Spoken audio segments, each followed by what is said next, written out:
Bonjour et bienvenue dans les Minutes Labocast. Deuxième post dans la série sur les scanners faciaux dans l'environnement Shining, et tout particulièrement aujourd'hui l'enregistrement des mouvements mandibulaires. Enregistrer les mouvements mandibulaires avec le scanner est déjà possible en bouche immédiatement après le scan des arcades et l'enregistrement de l'occlusion. Mais pour plus d'informations, un enregistrement plus complet est souhaitable pour recueillir des données en vue de la programmation de l'articulateur numérique des logiciels de laboratoire. C'est ce que nous allons illustrer dès maintenant. Dans une première étape, avec le logiciel intraoral scan, nous avons réalisé l'empreinte des deux arcades et placé les marqueurs extraoraux. Pour plus de détails, veuillez vous référer au post consacré à ce sujet. Nous allons maintenant travailler dans le logiciel FaceScan, où nous retrouvons les empreintes qui sont ici dans l'encadré, un double clic sur cette vignette et sur Nouvelle commande, ce qui va ouvrir cette fenêtre dans laquelle on sélectionne suivi de la trajectoire.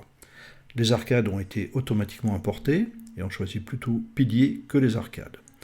Nous allons également importer les données d'ICOM du patient qui doivent être situées pour les trouver facilement dans le dossier Dental Order, ce qui, comme vous voyez, est extrêmement rapide. L'importation est vraiment extrêmement rapide et simple. Et bien c'est dans cette situation qu'on apprécie toute la fluidité de la suite logicielle Shining. Il n'y a plus qu'à numériser.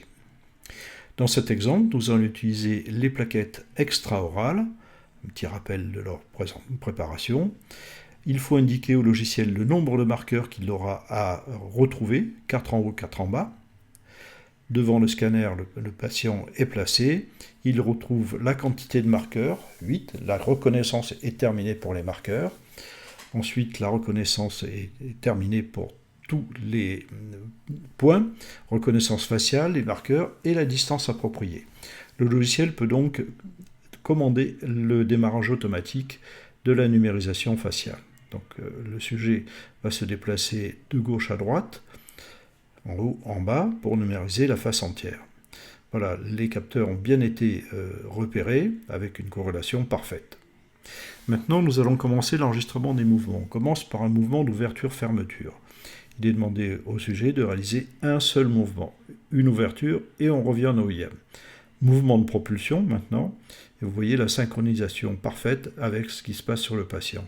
Alors l'image de gauche est inversée miroir, c'est un petit peu troublant. Vous voyez latéralité gauche ici, latéralité droite, et vous verrez que le patient part dans l'autre sens. Ceci dit, les mouvements sont bien synchronisés.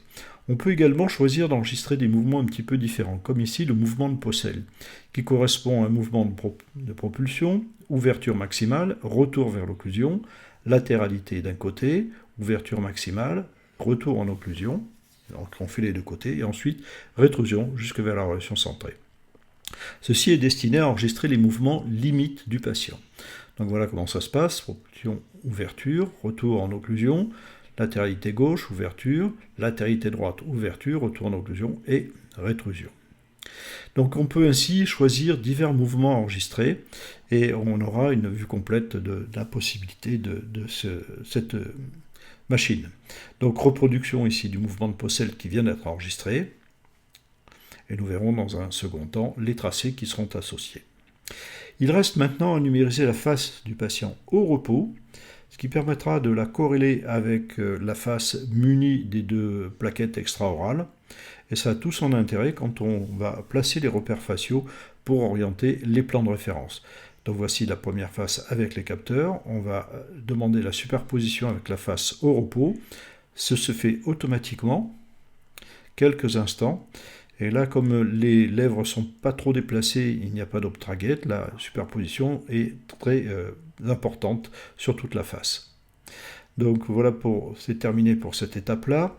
Il nous reste à positionner, puisque nous l'avons importé, les arcades avec les enregistrements d'ICOM qui sont dans le logiciel déjà, le maxillaire. On change un petit peu le seuillage pour avoir bien les os de la mandibule. Et on va demander l'importation de l'arcade mandibulaire. Voilà, c'est fait. Vous voyez qu'on a une superposition parfaite et quasiment automatique. Remarquez aussi la séparation qui est faite entre les os et les dents. Bien, donc nous avons terminé pour ces périodes d'enregistrement, ces étapes d'enregistrement. Alors, on peut réfléchir sur quelle méthode choisir. On a montré dans un précédent post les gommettes ou tracker extraoral. Alors les gommettes sont indiquées s'il n'y a pas trop de recouvrement antérieur. Elles doivent impérativement être collées sur les dents et non sur les muqueuses, et pas plus en arrière que les canines, afin que ces gommettes soient bien visibles de face par le scanner. Un écarteur de type Optragate est indispensable. Le problème, c'est qu'il impacte la capacité de mouvement du patient, et lors des mouvements, il risque aussi de se détacher. Et cela, si cela se produit, eh bien, de déplacer les gommettes, ce qui impliquerait de recommencer les enregistrements. Les plaquettes extra-orales demandent un tout petit peu plus de préparation, mais assurent un meilleur résultat une fois qu'elles sont en place. Il y a peu d'impact sur les lèvres et sur la cinétique mandibulaire. C'est donc à mon sens le meilleur choix. Alors dans notre prochain post, nous allons découvrir comment exploiter les données enregistrées en plaçant les plans de référence et en analysant les tracés. Donc abonnez-vous et cliquez sur la cloche pour ne pas manquer ces prochains posts. Merci de liker et de partager cette vidéo et merci de votre attention.